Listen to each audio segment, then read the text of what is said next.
Hey everyone, we're here at the new animal room. I've got the 90 gallon behind me. I have Dean over here to my right. You can't see me, he's off camera. We also have the plywood vivariums, and everything down here is really starting to take shape. But unfortunately, this week's video isn't that pleasant of a video.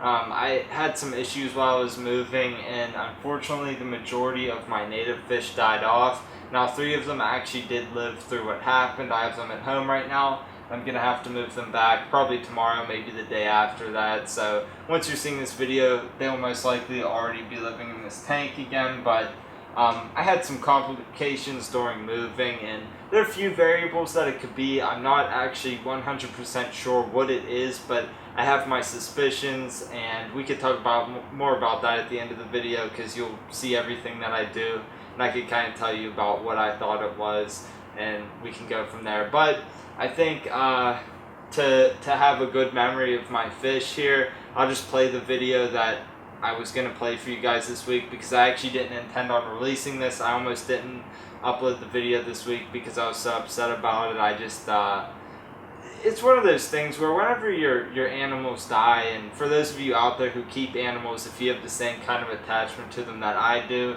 like these are not just my animals. I don't just keep them around. Like I genuinely find some kind of camaraderie with them, even though they're not like a dog or a cat that show you affection, so to speak. I do have some kind of a connection with these animals, and for them to pass, it's never an easy thing to deal with, but that's beside the point. I'll just play the video out here for you guys. I hope you enjoy what it was supposed to be, and then as I said, we'll chime back in at the end of the video and I'll kind of talk to you guys about kind of the thoughts that went through my mind and what I think could have played out. So here we go.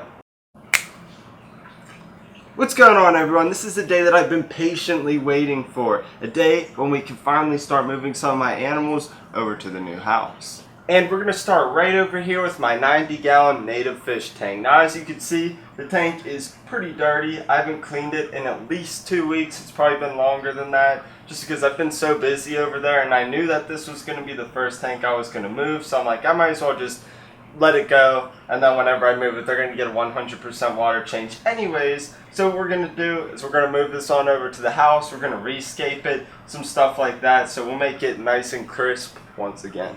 First things first, I'm going to fill up this stock pond here with some water. Gotta dechlorinate it, of course. It holds 40 gallons. So what I'm going to do is I'm going to put the fish in here as I'm cleaning their tank and draining it, all that stuff.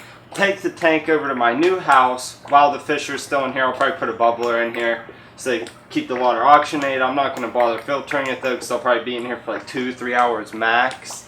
And then once we get it all set up at my house, I'm going to put the fish in bags, take them over there, let them float acclimate for a little bit, take them out of the bag and let them do their thing. As the stock pond is filling up, I'm going to go in here and remove all of the decorations the best I can. Now check out how feral these guys are. I bet you if I dip my fingers in here, they're just going to go right at it. Yep, he bit me. Just going to take these lids off here. They're covered in algae. We're going to have to clean those off. Look at that root system on this Anubias. Just going to take all these plants out of here. Clean them off real good before we put them back in. Alright, I got some of the decorations out. That thing is filled up. So now we're going to put the fish in there. And this catfish up front, right here, he comes back. We'll get him first. Yep. He's huge. I haven't shown some decent footage of these fish in a while. This catfish here, let me see if I can get him to come up here. Look how big he got.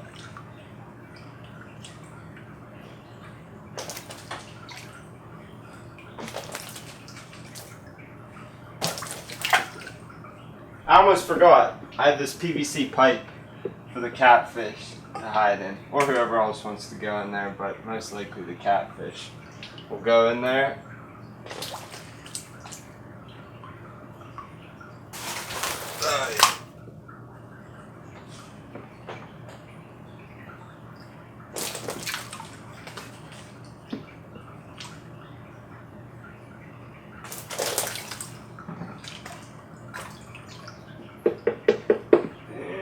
that should be everybody.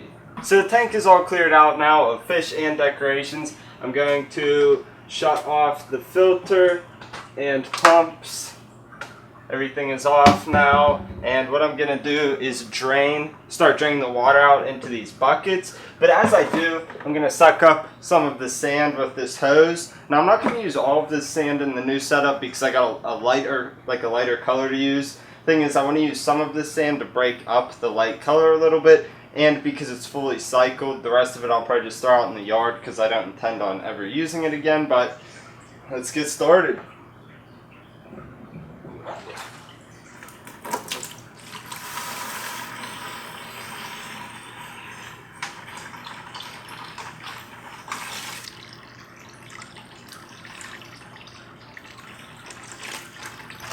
And so this is all that's left, just this little pile of sand. I went around the entire aquarium and I drained just the sand here with the hose. Of course it drained some of the water as well, but for me this seems to be the best, I guess I shouldn't say the best, but one of the best ways to get all of the sand out of your aquarium. Now I am draining the tank for real. I just have a hose in there going down to the drain, and I'm going to take out all of the hardware and stuff like that as that is going on. I should actually probably be scrubbing it. I like to use these little Scotch-Brite or Scott-Brite. I believe it's Scotch-Brite, but it's just this little green pad. I like to use those to scrub the aquarium. They're super cheap and they get the job done.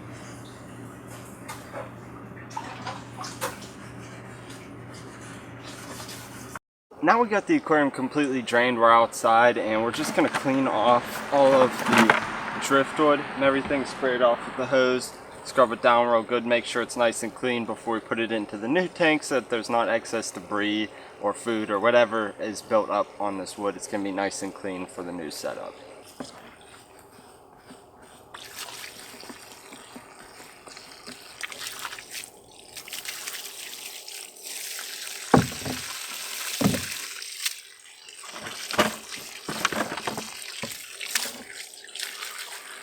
So we're finally at the new house. I apologize in advance if you guys hear a lot more background noise than usual. I'm still in the process of noise canceling out the furnace room, so you're probably hearing a little bit of what's going on in there. And I also apologize that I didn't show much of the moving process. The people that were helping me move didn't want to be seen on camera, so I respected their wishes. But anyways, we're at the house, so why don't we set up this aquarium? To start, I have a bucket here of pool filter sand that I cleaned a few weeks ago. So we're just going to dump the whole thing into here.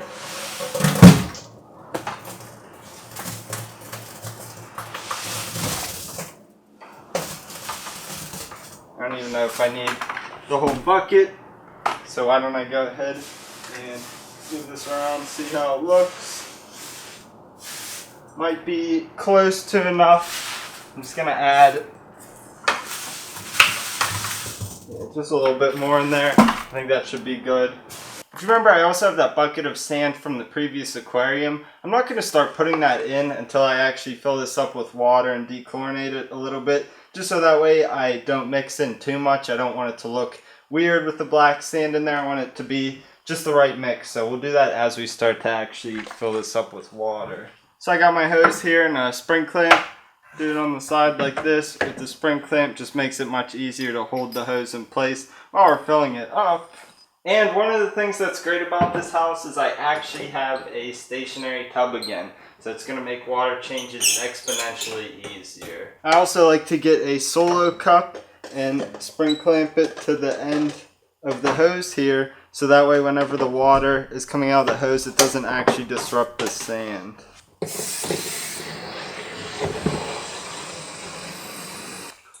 Now that we got it filling up, we'll add our dechlorinator. This is filling up way quicker than I had anticipated. We're going to have to hardscape it, of course, and I'm going to do it a little bit differently this time around. I'm actually going to screw these onto slate using some stainless steel screws, so why don't we go ahead and do that. So here's a slate rock that I actually already had in the aquarium. I'm going to rework it a little bit. I want the logs to be on there. This one at least, I want it to look something like that. So all that I'm going to do is get a stainless steel screw here, put it up through the hole, or this hole. Okay, I thought it was going to be too big, but we'll put it up through there, screw it onto the log, and then I also have a masonry bit here, and I'm going to use that to drill into the slate. I'm not going to have that sound, because I'm sure you guys don't want to hear that, but I'm going to drill another hole right over here. So this part is easier said than done, of course, but got my screwdriver here and the screw. I'm going to do it by hand just so it's a little bit more controlled than using the drill. I've got the aquarium mostly full here. I'm going to put some of that black sand in here, mix it in a little bit, and then I'm going to add all of the hardscapes. I don't want a lot of it, just a little bit to kind of mix in to the pool filter sand here. I don't know if I said that earlier, but that's all it is pool filter sand. And I actually think that's going to be enough, so let's mix it in and see how it looks. I think that looks pretty cool. I want some spots to have more black than others, so if you see right here, it's more concentrated, and also here, and then over on that side, it's kind of evenly dispersed. Over here, there's not really as much. I think maybe I want that mixed up a little bit better. So I'll pull some of this over here. Yeah, I like that a lot. I think it looks pretty cool. Just slightly more natural than only a single color of sand. Right there. And I actually want to keep the slate stone visible because I have more that I'm going to hardscape with. So I'm going to leave that one there for now, and then I'll put the other ones in, and we'll see if we want to move it around a little bit. So I want this to be close to centered, but not quite, and you'll see why as I sort of set this up. Here is the next stick. I like this a lot. I like the placement of it. It might seem kind of off because it's mostly over here, not much over there, but the way that I want to have it planted is a lot of plants over here, open in the center, and all plants over here as well, but not as much hardscape over there. I do have some more logs that I'm going to add, but the way that I have this set up over here, I like it. I also have some slate stones. I'm going to add a few of these. I just turned on the water and I got this thing filling up again, so I'm going to add the rest of the driftwood here. I think that I want a piece kind of right there. Fortunately, this is a different type of wood. This is the Malaysian hardwood. Now I'm going to plant this thing. The plants are pretty tattered right now, chewed up and stuff from the fish, and I didn't have a strong enough light on it previously, and I still don't. I actually have to get a better one, but I'm just going to put them in as is with the holes and everything, and then as this grows in, we will trim them up and show them a little bit of love. But let's go ahead and put these into the aquarium.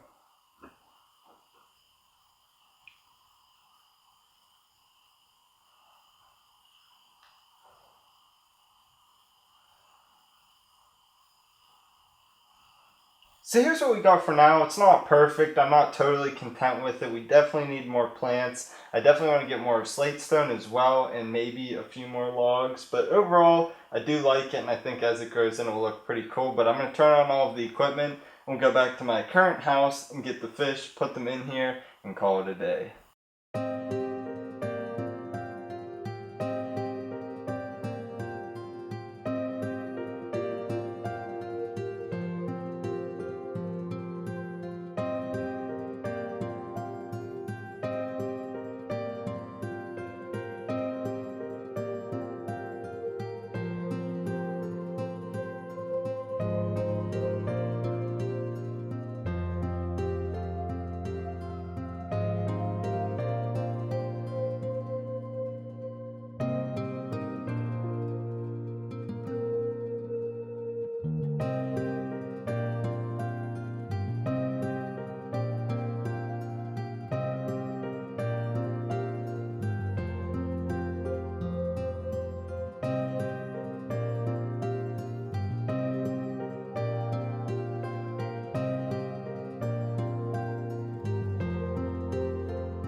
So this is where the video is going to shift gears. Essentially, I came over my house the one morning. I even took off of work for it because I had to have floors installed in my house. So I came in, met the guy here who's going to install the floors, and I came down to the animal room to get things going because I had some things I wanted to do down here. And I smelled it. For those of you who've had fish die, you know the smell. So I immediately was like, alright, what's that smell? And at first I didn't look in the fish tank because it had been set up for 2 days. The fish were acting completely normal. But then I looked over and there they were, just all kind of dead at the bottom of the tank. Since, like I said, some of the fish were still alive, so I took them out immediately because your first thoughts are, oh, what's up with my water? That's like immediately where it goes to, is what's wrong with the water. So I took the fish out, put them in clean water, and then I buried the other fish and did a completely, like a 100% water change on this tank.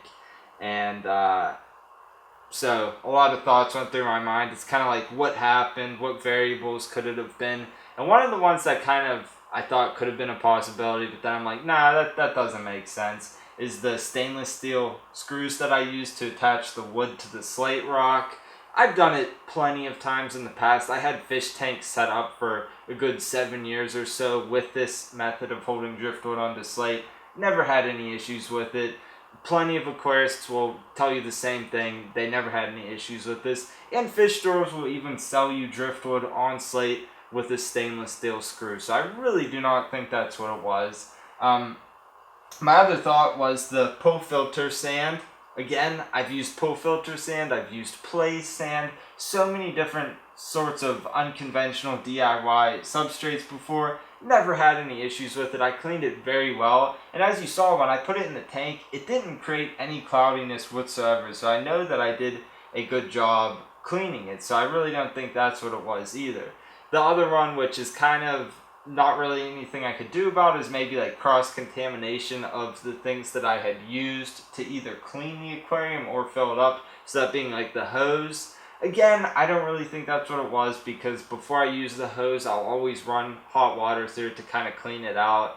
And I've never had any issues with it before. So again, I don't really think that's what it was. Then is there something wrong with the water in my house? And for a while, that's kind of what the prevailing thing was that I thought, is there something wrong with the water in this house? Now, of course, I tested it. I tested it alongside with my water at home, and it seems pretty consistent unless there's some sort of mineral or metal that I'm not able to pick up with my general water test kit that I'm not seeing. But again, it seems pretty normal. So is there something wrong with the water? I kind of don't think so. However, the last night that I saw the fish alive, I did a few things, and I think that this is what it was. I don't know if any of you have had the same issues. Let me know down in the comments, but I put water clarifier in the aquarium. Now, I do this from time to time. I've never had any issues with it. Again, just like all the other things that I ran off to you, but honestly, I think that's what it was, because why would the aquarium be fine? Why would the fish, they were totally acting normal, because on Instagram, some people said, hey, maybe it was stress from moving, that sort of thing. I'm like, I really don't think so, because the fish were acting 100% normal, being themselves, eating readily, like they weren't being skittish. I dropped the food in, up immediately to eat it. So I really think that it had something to do with the water clarifier, because why would they be fine? And then all of a sudden I show up the next day. I did it like right before I left the house that night, just because there was a little bit of cloudiness to it, and I'm like, alright, I'll put it in there. And sure enough, they died after that. So I believe that's what it was. If you guys have any other thoughts, definitely let me know. It's disheartening just because I put so much work into this house and everything like this, and I raised all this fish up from babies, especially Tim. He's actually what got me back into aquariums, because I got out of aquariums because of stuff like this happening, where you have fish for so many years and then some kind of bizarre incident happens and it kind of detracts you from keeping animals. And I had that happen with several animals consecutively, so I kind of stopped for a while. I definitely will not do that again, just because as I've said in comments, this type of hobby, these animals, they bring me so much joy that even this short period of sadness from the loss of the fish, it does not trump the joy and just fun that I have keeping these animals. but, you know, it is what it is. Let me know what you guys thought below. And honestly, like I said, I didn't want to make this video, but I thought it was worth sharing because we all deal with the loss of our animals. So for me to put this out there, if any of you guys have dealt with something recently, you know, it happens to all of us. For me, honestly, the worst part is not knowing. If it was something that I know that I did, or if it was something that was out of my hands that happened anyways, you know, it's one thing, but the not knowing is kind of disheartening. And that's like, I'm scared to bring my other fish over here if on the off chance that it is something with the water. So I'm working through some things right now to try to figure out exactly what it was. If it was the water clarifier, like I said, that's what I think it was. I did a 100% water change on this, and I also put carbon in the filter, so it should have ran its course by now. Again, I'm doing some more tests, but yeah, I don't know. I'll keep you guys updated as to what's going on, but hopefully I can get past this and everything will be better moving forward. Thankfully, like I said, both of the catfish, they're still living, and one of the green sunfish survived. And I also have $2 sunfish and a Eastern long ear sunfish that were they're in the 150 growing out. So really love the same fish in here. It's just a matter of getting more of them. But I don't know. That's really all I gotta say. It's probably a totally rambly video, a lot of talking and whatever. But you know, like, no planning went into this video. I mean, the actual filming of it did, but no planning went into this part. So that's really all I gotta say, guys. I don't know. I didn't want to make this video, but hopefully it'll help somebody. And yeah, that's all I gotta say. So I'll talk to you guys next time. I appreciate you sticking through with me during this whole moving thing. It's been a pain. I haven't really been able to film and make the kind of stuff that I want to be making, but we're just about done here. And trust me, it's such a good feeling. And I'll show you a clip of my animal room here right now. It's so cool to see it all together. But that's all I gotta say, guys. Thank you so much for sticking through if you stuck through till the end. And for those of you guys who supported me on Instagram, I really do appreciate it. So I'll talk to you guys next time. Next week's video will be a lot more upbeat than this one, but I appreciate you guys. See you later. Peace.